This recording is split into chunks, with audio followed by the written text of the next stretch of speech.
हर हर महादेव। मैं सुमन तिवारी अपने दुरदुरिया कहानी संगीत में आप लोगों का बहुत बहुत स्वागत करती हूँ। आप लोगों का वंदन अभिनंदन करती हूँ। आप लोग सौभाग्यशाली होंगे जो इस कथा को सुनेंगे। तो आज हम बहुत सुंदर शिव पार्वती की अद्भुत कहानी लेकर आप लोगों के सामने उपस्थित हूँ। आप लोग कहानी सुनिए और कहानी का लाभ उठाइए। कहानी सुनने के बाद कमेंट ज़रूर करिए और कमेंट बॉक्स में हर हर महादेव ज़रूर लिखिए।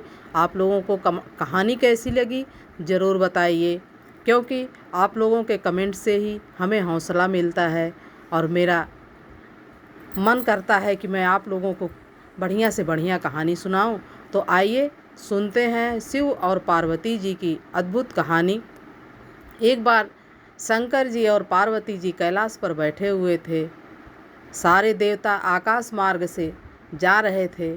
पार्वती जी ने देखा, भोलेनाथ से पूछी, स्वामी ये सारे देवता कहाँ जा रहे हैं? भोलेनाथ पहले तो हंसे, फिर बोले, देवी तुम्हारे पिता दक्ष प्रजापति ने बहुत बड़े यज्ञ का अनुष्ठान किया है और सब लोगों को बुलाया है।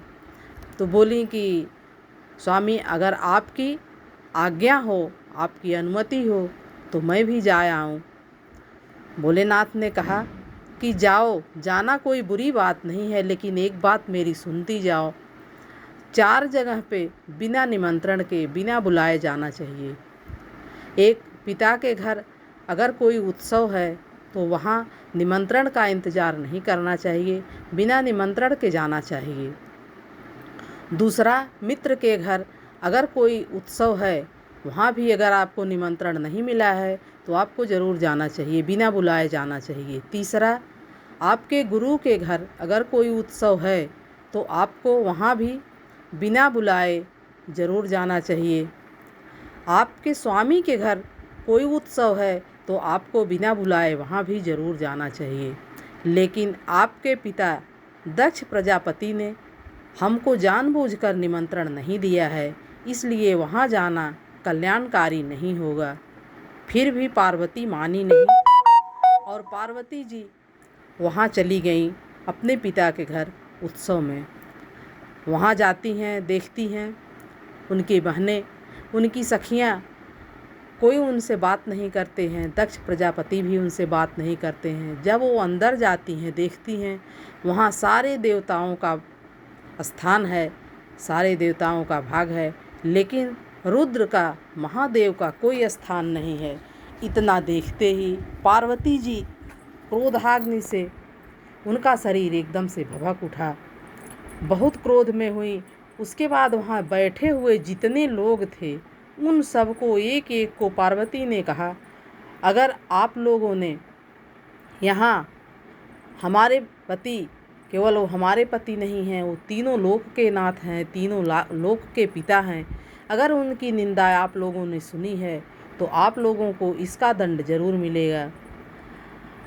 जानबूझकर शिव जी को अपमानित किया गया है, इसलिए अब मैं यहाँ नहीं रह सकती और मैं अपना शरीर त्याग रही हूँ।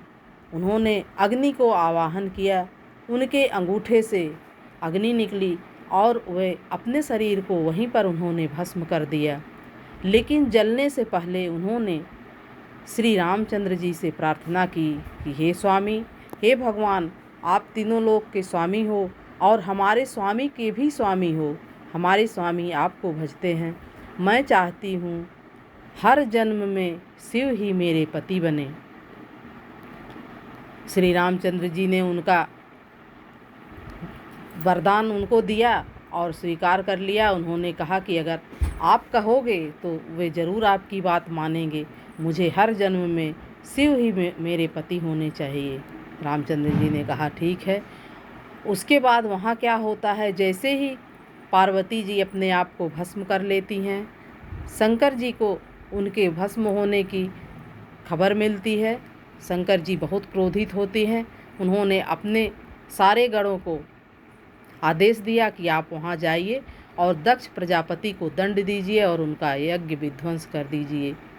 वीरभद्र नामक जो गण थे गए, उन्होंने सारे देवताओं को, किसी का मुंह फोड़ा, किसी को नाक फोड़ी, और जो वहाँ के आचार्य थे उनकी दाढ़ी उन्होंने नोच ली।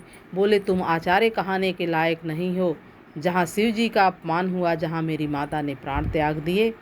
इस तरह से सारे देवताओं को मारा पीटा, वहाँ जो भी यज्ञ का सामान था सब विध्वंस कर दिए।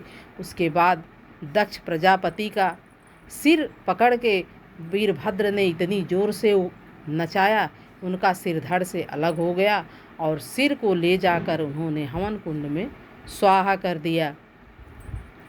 अब सारे देवता मिलके फिर दक्ष प्रजापति को जिंदा करने की बात आई तो उन्होंने बकरे का सिर दक्ष प्रजापति के सिर पर रख दिए।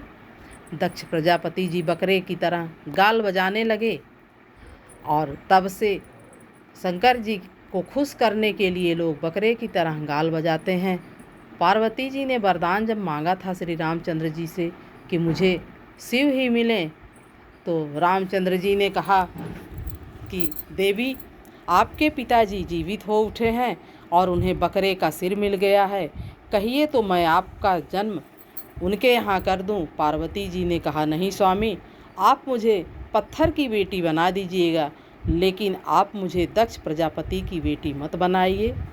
तो उनका अगला अवतार मैना और हिमांचल के यहाँ होता है पार्वती जी का। उस जन्म में तो सती थी, इस जन्म में फिर आके उन्होंने पार्वती का रूप अवतार लिया उनके घर दक्ष हिमांचल के यहाँ, और फिर उस जन्म में भी उन्हें शिव ही पति मिले।